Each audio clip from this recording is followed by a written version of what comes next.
Bonjour et bienvenue sur musculationprisemasse.com. Ici Étienne, sur musculationprisemasse.com, on vous donne des conseils scientifiques de musculation. Et cette semaine, on a Monsieur Conseil scientifique de musculation, Maxime Saint-Onge, qui est un doctorat en sciences de l'exercice, qui répond à vos questions de musculation. Je vous ai présenté Max hier, avant-hier, puis l'autre journée avant. Fait que c'est assez. C'est assez. C'est assez. Vous pouvez aller voir ces vidéos-là si vous voulez savoir c'est qui. Puis je vous ai aussi expliqué lundi, je vais le faire encore un petit peu aujourd'hui, les 3 entrevues avec Max. Oh, je ne le ferai pas. Allez voir la capsule de lundi si vous voulez savoir de quoi ça parle, ces entrevues-là. Elle va être dans la colonne de droite, puis ça devrait être la 4e vidéo. Puis ils sont en vente cette semaine, par exemple, parce que c'est la version uncut, unedited, unrated. Puis Director's Cut, je ne sais pas trop les qualificatifs qu'ils mettent là-dessus. Moi, c'est pris, puis après ça, je l'enlève pour la peaufiner. Donc, si vous la voulez maintenant, là, je la mets sur le site. Moi, j'aime ça sortir des beaux produits finis. Là, ça ne sera pas un beau produit fini. Fait que je vais charger moins cher, après ça, je l'enlève, OK? Pour comme, travailler sur mon perfectionnisme. Hein? C'est là que je te rajoute des pipes. Ouais, j'aime ça. Ouais, au montage, Max, vous allez voir ça.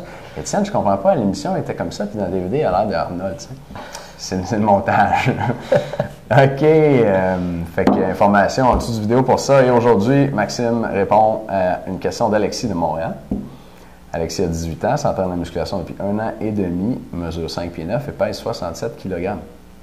Toi qui utilises les kilogrammes, Maxime, oui. Ça fait combien de livres, 67 kg? Fois 2,2. Fois 2,2. Toi, tu utilises tellement juste les kilogrammes que tu ne sais pas vraiment de quoi ça a l'air. Ça doit faire quelque chose comme ça à 5 ans. Ben 70, 140, je dirais 147. Bon, ben voilà.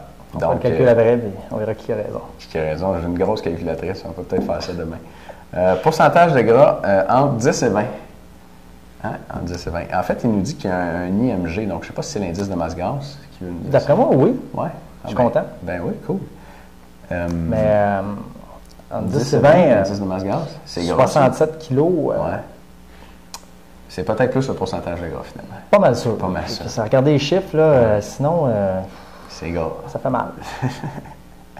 OK. Sans vouloir être méchant. Non, pour Alexis, pas du tout.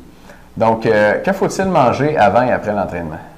Et Alexis aimerait aussi avoir des idées de collation, puis les consommer combien de temps avant et l'autre combien de temps après. Fait que ça se divise tellement bien en deux, ça. On va commencer à parler de ce qu'il faut manger avant et après l'entraînement. Puis pour les membres, on va leur dire de donner des idées de collation, puis leur dire qu'elle les manger. Parfait, ça. Fait que qu'est-ce qu'il faut manger avant et qu'est-ce qu'il faut manger après l'entraînement, Maxime? Bien, là, je vais supposer que c'est un entraînement de musculation. Oui, tu fais bien.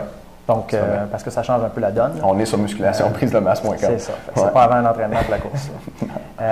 Donc, habituellement, quand on parle du avant l'entraînement, c'est dans les 4 heures qui précèdent l'entraînement. Ouais.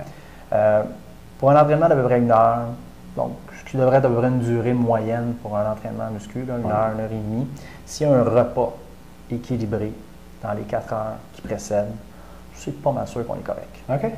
Tant que ça. Ça va faire la job. Pourquoi? Parce que ce qui arrive quand c'est un repas qui va être équilibré, donc qui va contenir des glucides, des lipides, des protéines, le processus de digestion lipides et protéines combinés va ralentir l'assimilation des protéines. Ça veut dire que ça va prendre plus qu'1 heure, 2 heures à tout digérer le repas. Ça veut dire que les acides aminés contenus dans les protéines devraient être disponibles à peu près dans 4 heures, 4 heures et demie, 5 heures, qui est le moment où on s'entraîne. Donc, c'est une combinaison intéressante. Fait que, tu sais, s'il y a à peu près un 20-25 grammes de protéines dans le repas, s'il y a à peu près 75 grammes de glucides dans un repas, le gras, on va dire le moins possible, ben, à la base, là, ça va faire une job pas pire pour l'avant. OK. Si on n'a pas de repas dans les 4 heures avant, plus on se rapproche de l'heure de l'entraînement, plus il faut prendre quelque chose qui est raffiné. C'est-à-dire qui va être rapide à digérer. Donc, 15 minutes avant mon workout, c'est pas le temps de me taper un filet de saumon. Ça va être trop long à digérer, les acides aminés ne seront pas disponibles immédiatement après. Donc, à ce moment-là, c'est là que les suppléments peuvent être intéressants, de par leur facilité à assimiler et utiliser rapidement. OK.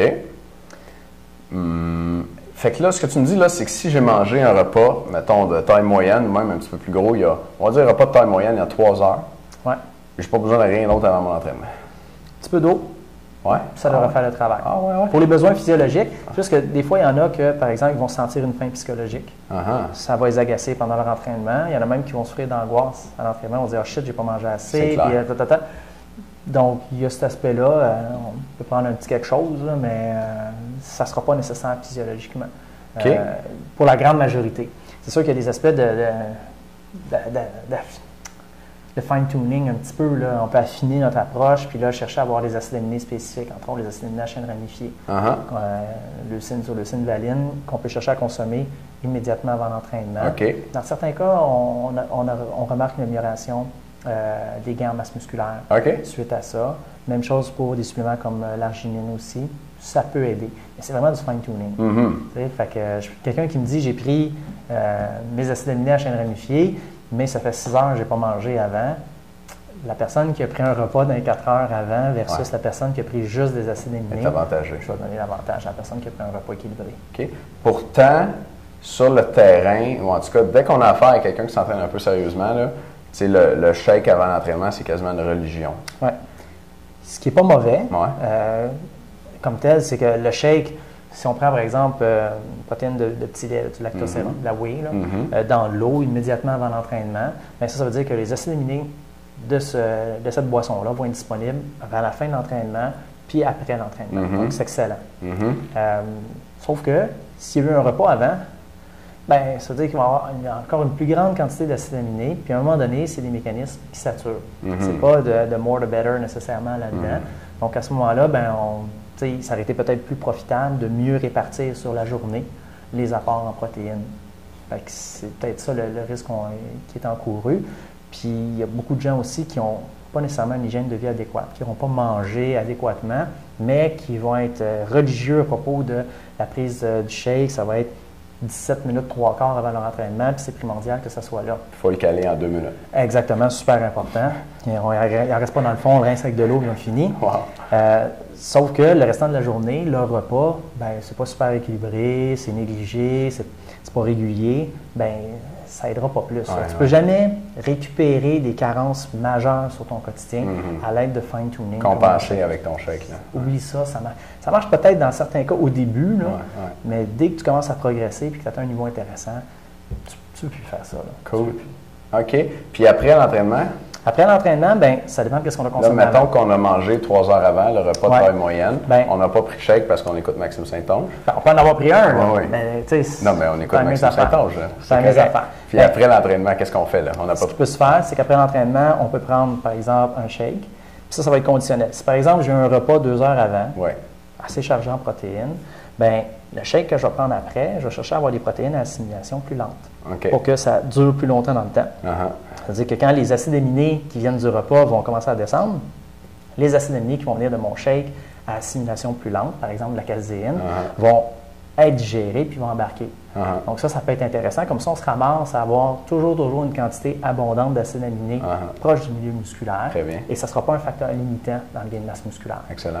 Si, par exemple, on n'a pas eu le temps d'avoir un repas complet ou ça fait trop longtemps, moi, j'aime beaucoup l'approche d'avoir la moitié d'un shake avant, soit à peu près une dizaine de grammes de protéines, et la moitié d'un shake après, aussi une dizaine de grammes de protéines, de protéines qui s'assimilent vite, comme du lactosérum, par exemple. Parce que là, j'en ai pas dans le fond qui viennent de mon repas. C'est ça, celle que je mange, ça m'éprend tout de suite. Exactement. OK. Fait que ça peut être une combinaison là, assez intéressante. Là. Merci, Maxime. Ça fait plaisir. Yes. Bon, dans un instant, pour les membres, idée de collation, puis les consommer combien de temps avant et l'autre combien de temps après, ça, on a répondu. Hein? On a répondu de combien de temps. Mais on va donner des idées de collation aux membres. Si tu es membre, on se voit dans un instant dans la deuxième vidéo, juste en dessous aussi. Si tu n'es pas membre, les informations pour l'abonnement sont en dessous. Et cette semaine, si tu veux profiter du 50% sur les entrevues uncut, unrated, puis on tout le kit avec Maxime, l'info est en dessous de la vidéo aussi. Merci beaucoup de nous écouter. Les membres, on se voit dans un instant. Les autres, on se voit demain. Bye bye.